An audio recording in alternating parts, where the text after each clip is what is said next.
Ular sebelum puasa namanya ular.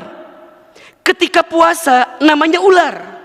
Dan setelah puasa namanya pun ular. Tapi ulat beda.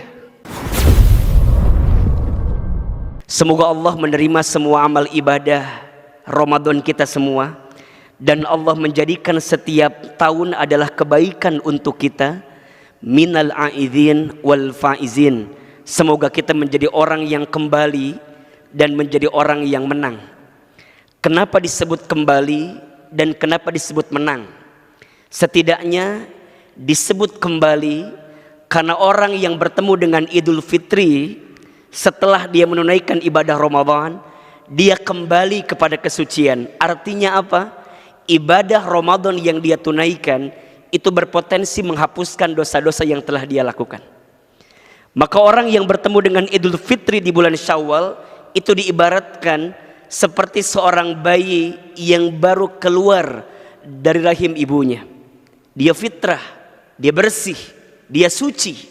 Dan kita berharap kita semua yang hadir siang ini masuk golongan orang yang suci dan bersih dalam pandungan Allah Subhanahu wa taala. Dan yang kedua, kenapa disebut menang? Ya, karena selama Ramadan kita mampu menahan diri kita, mampu menjaga diri kita untuk tidak melakukan sesuatu yang buruk dalam pandangan Allah Subhanahu wa taala, sehingga wajar kita semua mendapatkan pahala di hadapan Allah Subhanahu wa taala. Hadirin yang dirahmati Allah, jika kita bicara tentang Syawal, bulan yang sedang kita lewati hari ini, para ulama setidaknya menyebutkan ada 3 definisi dari kata Syawal. Apa di antara 3 definisi itu? Yang pertama, Syawal itu artinya irtafa'a, meningkat atau ada peningkatan. Jadi orang yang bertemu dengan bulan Syawal diharapkan sangat oleh Allah Subhanahu wa taala setelah dia melalui ibadah Ramadan, setelah dia melalui madrasah Ramadan, setelah dia melalui pendidikan Ramadan, maka setelah Syawal ada peningkatan dalam hidupnya. Apa yang meningkat? 1, meningkat imannya kepada Allah. Tambah yakin ke Allah, tambah taat ke Allah, tambah dekat ke Allah. 2, tambah ibadahnya. Maka setelah dia Ramadan masuk Syawal harus ada peningkatan pada ibadah yang dia lakukan. 3, tambah amal solehnya. Dia makin bermanfaat dalam hidup, dia makin soleh dalam hidup. Bukti Ramadannya sukses. Dan yang paling penting, tambah indah akhlaknya. Yang awalnya pemarah jadi pemurah, yang awalnya pemukul jadi perangkul, yang awalnya pengejek jadi pengajak, yang awalnya pembenci jadi penyayang, yang awalnya pendengki jadi pemaaf. Jika bisa mendapatkan peningkatan, maka sukses Ramadannya. Mohon maaf, kalau ingin melihat seseorang itu sukses Ramadannya, jangan hanya lihat ketika Ramadan, tapi lihat bagaimana kehidupannya pasca Ramadan. Sehingga ulama menyebutkan, kun rabbaniyan wala takun ramadaniyan. Jadilah engkau hamba Rabb, jadilah engkau hamba Allah, bukan hamba Ramadan. Maksudnya apa? Jangan hanya taat ketika Ramadan, jangan hanya dekat sama Allah ketika Ramadan, jangan hanya beramal soleh hanya ketika Ramadan. Justru pasca Ramadan ini penentuan apakah sukses Ramadan kita atau tidak. Makna Syawal yang pertama adalah irtafa'a, ada peningkatan pasca Ramadan yang kita tunaikan. Yang kedua, Syawal itu maknanya adalah ibtida'il khair, permulaan yang baik dalam sesuatu. Di awal dengan huruf shin disambungkan dengan kalimat awal, Syawal. Artinya apa? Permulaan yang baik untuk memulai sesuatu. Artinya, hadirin sekalian, siapapun di antara kita yang ingin memulai sesuatu yang baik, kapan waktu terbaiknya? Syawal. Misal, kalau di rumah tangga ada satu persoalan dan kita ingin memulai lebih baik hubungan keluarga kita, maka mulailah Syawal sebagai awal terbaik. Jika kita ingin memanage perusahaan kita, jika kita ingin memanage setiap bisnis kita, jika kita ingin menata setiap kehidupan kita, kapan mulai terbaiknya? Waktunya Syawal. Maka Syawal ini mulai terbaik, waktu terbaik. Maka ayo, siapapun di antara kita yang mungkin selama ini, misal mohon maaf ya, masih jauh dari masjid, maka Syawal adalah permulaan terbaik untuk kembali dekat dengan masjid. Kalau selama ini misal mohon maaf, ada hubungan yang berjarak antara kita dengan saudara kita, keluarga kita, dengan sahabat kita, teman kita, kapan waktu terbaik untuk mendamaikan semuanya? Syawal. Maka kenapa di bulan Syawal identik sekali orang saling minta maaf, saling memaafkan? Karena ini awal terbaik untuk memulai segala sesuatu yang baik. Makanya kalau ada orang yang sudah bertemu Ramadan, kemudian dia bertemu Syawal, tapi dia tidak memulai kebaikan untuk dihadirkan dalam hidupnya, butuh bulan apa lagi yang harus dihadirkan? Karena penentuan daripada ibadah Ramadan kita sukses atau tidak bukan saat Ramadannya saja, tapi lihat bagaimana kualitas hidupnya pasca Ramadan, Syawal. Yang ketiga, Syawal itu dimaknai artinya istimrar, berkelanjutan, istiqomah. Allah sangat berharap kepada kita setelah Ramadan ini kita melanjutkan kebiasaan-kebiasaan baik kita selama Ramadan. Misal, kalau ketika Ramadan kemarin kita diwajibkan beribadah puasa Ramadan, maka di bulan Syawal lanjutkan dengan apa? Puasa sunnah 6 hari di bulan Syawal. Barang siapa yang menyempurnakan ibadah puasa Ramadan, kemudian dia melanjutkan dengan puasa sunnah di bulan Syawal, maka dia mendapatkan pahala seperti berpuasa selama 1 tahun. Kalau kemarin Ramadan ada qiyamul lail dengan taraweh, maka saat di Syawal, ayo tingkatkan dengan tahajud kita, tingkatkan dengan qiyamul lail kita. Jangan sampai ibadah-ibadah Ramadan yang kita tunaikan kemarin itu melebur, hilang tak berbekas, hilang tak bernoda, hilang tak bernyawa. Kenapa? Karena Ramadannya pergi, amal kita pun pergi. Ramadannya pergi, kebiasaan baik kita pun pergi. Ujungnya apa? Ramadan hanya jadi tamu biasa, datang tak dijemput, pulang tak diantar. Setelah itu 11 bulan ke depan gak ada perubahan yang nampak dalam kehidupan kita. Mohon maaf, bisakah disebut gagal orang yang bertemu Ramadan seperti itu? Iya. Dan itulah orang yang paling rugi. Siapa orang yang paling rugi? Orang yang saat bertemu Ramadan, kemudian dia berpisah Ramadan, dia tidak bertambah amalnya di hadapan Allah. Dan yang kedua, dia tidak diampuni dosa-dosanya oleh Allah Subhanahu wa ta'ala. Maka hadirin yang dirahmati Allah, what next after Ramadan? Apa yang perlu kita lakukan setelah Ramadan? Setidaknya jika mengambil dari definisi Syawal ada 3. 1, irtafa'a, ayo meningkat semua kebaikan kita. 2, ibtida'il khair, ayo mulai semua yang baik-baik di bulan Syawal. Dan yang ketiga, istimrar, lanjutkan kebiasaan-kebiasaan baik itu. Dikumpulkan kalimatnya ada 1 kata namanya istiqamah. Kenapa kita harus istiqamah? Iya, buah dari ilmu itu amal. Buah dari amal itu istiqomah. Saya ulangi, buah dari ilmu itu amal, dan buah dari amal itu istiqomah. Maka disebutkan setiap manusia itu rugi kecuali orang yang berilmu. Tapi semua yang berilmu berpotensi rugi kecuali orang yang beramal. Yang beramal masih berpotensi rugi kecuali orang yang ikhlas menjalankan amalnya. Orang yang menjalankan ikhlas amalnya juga masih berpotensi rugi kecuali orang yang istiqomah melanjutkan setiap amal-amalnya. Maka pentingnya istiqomah. Allah Subhanahu wa ta'ala dalam Al-Quran surat Fusilat ayat 30 berfirman, A'udzubillahi minasyaitonirrajim. Perhatikan dengan iman. Ini pahala yang Allah siapkan untuk kita yang istiqomah. Innalladzina, sesungguhnya orang-orang Qalu, yang mereka mengatakan, Rabbunallah, Tuhan kami adalah Allah. Artinya apa? Mereka beriman kepada Allah. Artinya apa? Mereka yakin kepada Allah. Tsumastaqamu, kemudian dia istiqomah. Dia beriman, dia beramal. Maka dalam Al-Quran, kalimat iman dan amal gak bisa dipisahkan. Pasti, kalau ada kalimat iman, setelahnya pasti amal. Perhatikan, surat Al-Asr misalnya, wal as, innal insana lafi khusr illa alladzina amanu wa amilus solihat. Setelah kalimat iman, pasti kalimat amal. Kenapa? Bukti iman itu amal. Orang beramal karena dia beriman. Maka saat dia beriman, kemudian dia beramal, tsumastaqamu, kemudian dia istiqomah. Dia melanjutkan kebiasaan-kebiasaan baik itu. Apa yang akan dia dapatkan? Masya Allah. Tatanazzalu alaihimul malaika, maka akan ada malaikat yang turun membersamai kehidupan mereka.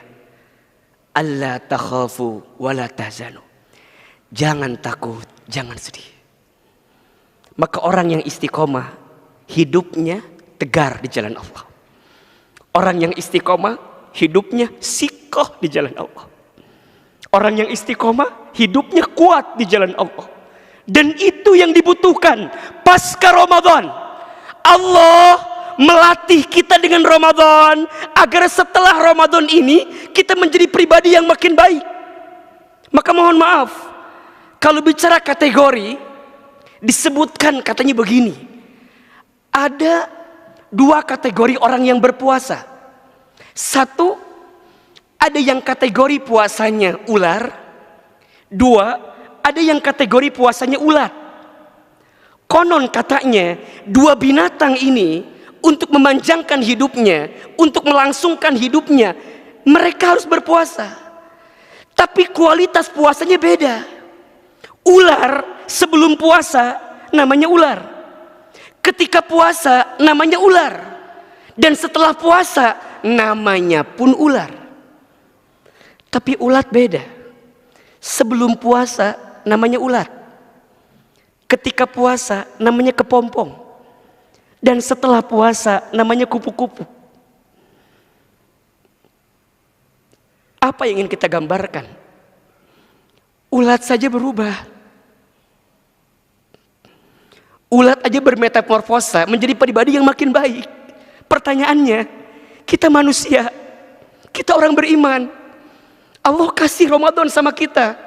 Pertanyaannya, kalau dengan puluhan kali Ramadan Allah izinkan bertemu dengan kita, dan sekarang kita bertemu dengan bulan Syawal, kalau tidak ada peningkatan dalam hidup kita, butuh berapa kali lagi Ramadan yang Allah harus hadirkan dalam kehidupan kita? Maka Allah berikan kesempatan. Kita bertemu dengan bulan Syawal, hari kemenangan. Kita menang setelah Ramadan. Pertanyaannya, what next after Ramadan? Istiqomah jawabannya.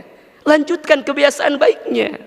Orang yang istiqomah, hidupnya kuat, hidupnya tegar. Bahkan lihat ujung ayatnya, wa absyiru bil jannatil lati kuntum tu'adun, dan berikan kabar gembira kepada orang yang istiqomah dengan apa? Surga yang Allah janjikan.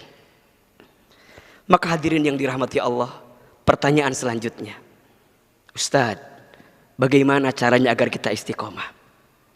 Setidaknya ada 5 cara yang bisa kita lakukan agar istiqomah pasca Ramadan.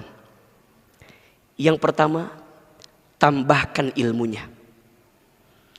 Seseorang akan punya semangat untuk beramal kalau dia tahu ilmunya. Maka setelah Ramadan, ayo lanjutkan datang ke majelis ilmu, hadir di majelis ilmu. Karena orang akan bahagia ketika dia punya ilmu. Apa kata Nabi dalam hadis?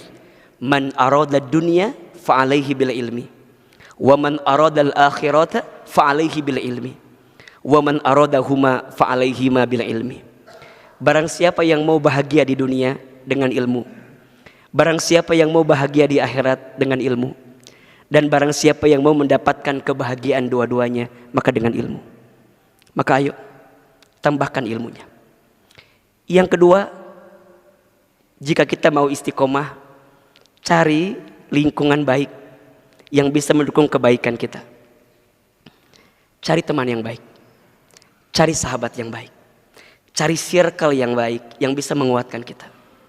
Diakui atau tidak, pengaruh teman itu sangat menentukan seperti apa kebaikan kita.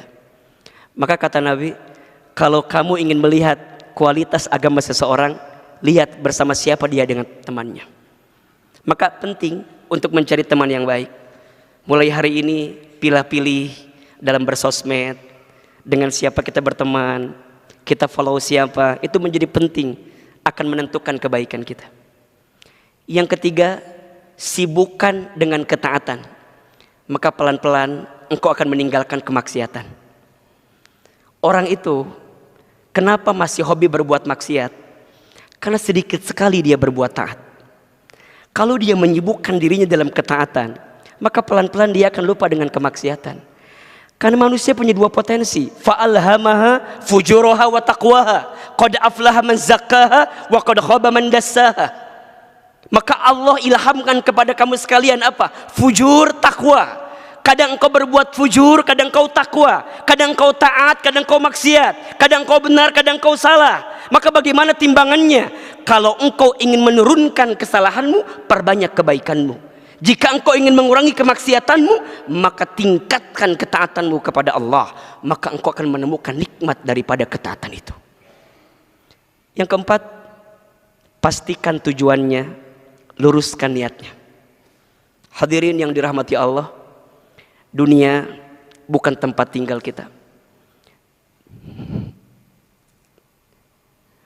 Dunia tempat meninggal kita. Hidup bukan untuk hidup, tapi hidup untuk yang maha hidup. Mati bukan akhir kehidupan, justru mati itu adalah awal kehidupan yang sebenarnya. Kita bukan tinggal di sini, kita akan ke surga, kita mau ke surga. Dan kita tahu setidaknya manusia akan mengalami 12 tahapan kehidupan. 1 alam ruh, 2 alam rahim, 3 alam dunia, 4 alam kubur, 5 alam kiamat,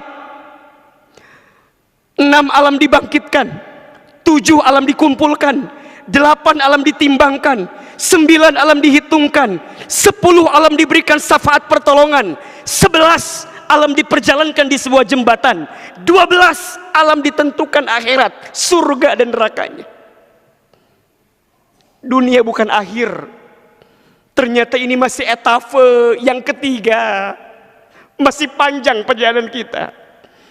Maka jangan terlena dengan dunia, jangan habis waktu kita untuk nyiapin bahagia di dunia, tapi pastikan habiskan hidup kita untuk mendapatkan kebahagiaan di akhirat. Maka orang yang istiqomah tahu tujuannya, bukan di sini, tapi nanti di sana. Kalau kita tahu tujuannya, maka seberat apapun ujiannya, kita akan lalui itu dengan kekuatan kita. Ibaratnya seorang pendaki gunung, ketika dia tahu puncak adalah tujuannya, maka seberat apapun ujian dia ketika mendaki, dia akan lalui. Kenapa? Bukan ini. Maka apa sikapnya?